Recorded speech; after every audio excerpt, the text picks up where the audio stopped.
Hello and welcome fellow motorsports fans. It's been a short but action-packed single-seater race week with the return of proper Formula E racing finally. Nick Cassidy in the wall, Sam Bird back on top and lots more action unfolding. Since this show is about all things single-seater though, our natural starting point is Formula 4. The Saudi F4 Championship had its third of 5 rounds, and I have to say the quality of the racing is slowly but steadily improving, except for Laura Villas, who remains a bit of a mess on track, but you know, one of those is to be expected, I suppose. Andrej Petrovic remains my driver to watch in this series. He is thoroughly impressing, especially given his lack of experience. Although an unlucky retirement in race 2 for, I think it was mechanical reasons, they remained unclear on the broadcast to me. So he lost a few vital points, but he is still the main championship rival to Frédéric Alrifai. Now, both of these do have more competition with Sanfari, who's also technically in the mix, but he's been surprisingly absent all weekend, I have to say. Like, he was just a tiny bit anonymous, given that he's usually been like a consistent podium contender. On the flip side though, the local boys, and I've said it in past weeks, but the local boys are really improving. Before it was mainly Al-Musherji who's impressed a lot, but now we've got Omar Alderayani and Faiza Al-Kabani. I think I actually nailed both of those. And yeah, they both won a race each, been fighting for podiums, been battling at the, like growing top midfield, if you can call it that. Well, like right now in the series, like the top 7 to 9-ish drivers, depending on the day, it seems like, are all quite close and can actually consistently fight each other. So yeah, as an experiment to see how much talent there is in the Saudi racing scene, I suppose, this has worked phenomenally. These young guys can actually drive a racing car. Another guy I want to highlight is karting world champion Kirill Kutzkov, who we just, from this title alone, we do want to keep an eye on him. And he still is struggling with the car. He has not adapted like Petrovic, for example, but it is slowly getting better. And for me, it was very nice to see him pass Oscar Wirtz. Would have almost called him Charlie there. Oscar Wirtz on track, 4P4 in the 4th race. That was quite nice. He is still a bit clumsy. He also caused some incidents, but I think the pace is slowly improving. And I do really hope to see him fight for a win or two before the end of the season. Race 4. Overall was a pretty special one because, and I haven't checked the stats, but I'm pretty sure this should be a unique thing. We had 2 female drivers on the podium in race 4 with both Hamda Al-Kubaisi and Aurélien Nobels, who returned from her F1 Academy and F4 UAE shenanigans to do around here, probably to get to use the experience she gained in Jeddah last week in the coming rounds. So yeah, that's quite nice. Let me know in the comments. You guys are probably much better with keeping track of stats, but I do think this is some sort of record. So yeah, congrats to both of those, I suppose. But now let's move on to Formula E. And now for the big one, Formula E. And before we talk about any of the results, the biggest storyline for me is the racing is finally back. We've talked about it after the first couple rounds. It's been very disappointing. It hasn't been the exciting, crashy, overtake-heavy Formula E show that we've come to know and love in the past. But this looked like the Formula E I am familiar with. There's been a lot of overtaking, a lot of energy management and shenanigans surrounding that. So a very, very entertaining motor race and not the procession style we've watched in the last couple.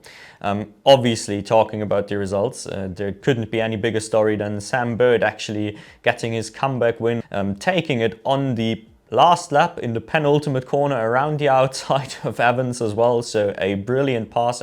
Hopefully I'll be showing it on screen right now. I'm not entirely sure if Formula E allows me such experiments.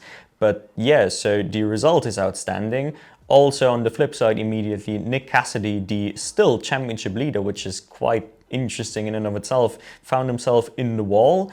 It actually looks like it was just a driver error. During the thing, it looked like there might have been a mechanical reason for it, but at least reading some interviews afterwards, it looks like it was just pure driver error. So that's an interesting one. I don't know how he's still on top, shows the lack of consistency from the other front runners so far. So overall, the one thing we can say for sure is we are in for one hell of a season, because we don't know who's good and who isn't. Ollie Rowland, for example, is another one who threw his hat into the mix here by getting another P3, so back-to-back podiums now.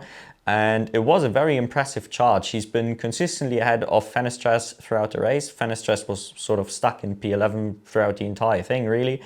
But it was the last lap charge past two other championship contenders, Pascal Wehrlein and Jake Dennis, on the same lap to take the podium. That was quite phenomenal to watch as well. So he's a guy who might be entering the championship conversation sooner or later. So at current time, this leaves us with like 6, 7 possible championship contenders. I don't really know. There is a lot of them. Another quick story we need to highlight, just because it was a little bit of a feel-good one for me, is Maxi Günther, who did have some problems after quali and essentially had to start from the back of the grid, and he got a time penalty instantly as well. So more or less he started the race with like a 20-second disadvantage or something. I don't know the exact number anymore, but you catch my drift. And he actually worked his way back all the way to the points and to like a P9 finish, I want to say. So that was a fantastic drive. Yes, massively aided by a safety car, but just the ability to like switch it on and overtake everybody immediately on the restart was very, very nice. And that's the sort of things we've been missing in the last couple Formula E races. So once again, the cars actually needing to do a little bit more management seem to really help drivers excel here to actually, make some moves, make some magic happen by themselves and not just drive around in a procession.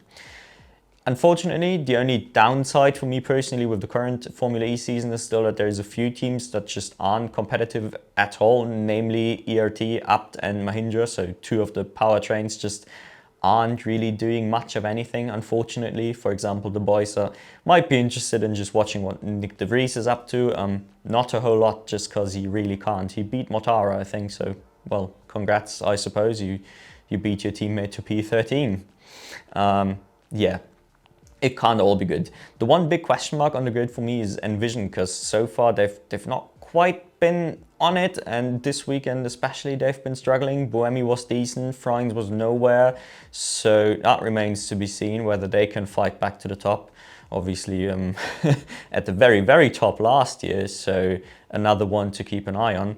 But yeah, I think the key thing to take away from this is A, the championship is wide open, and B, with the racing the way it is right now, it'll be worth watching as well, so stay tuned for future Formula E reviews. Otherwise, please let me know down in the comments, obviously, what you think about the current FE season, but also what you think about the current look of the video. You might have noticed that things have changed if this isn't your first time on the channel. This is mainly because using appropriate background footage now with the bigger racing series returning is very difficult, because Liberty Media especially, but some others just won't even let you use more or less every single frame is a bit of a risk. So I can't use F1 background footage or anything, even if it's just an onboard. So yeah, I'm trying this. Let me know what you think about it, but please also let me know all your thoughts about the racing gone by. Give a like if you want to support me, and otherwise, thank you all for watching, and I'll see you in the next one.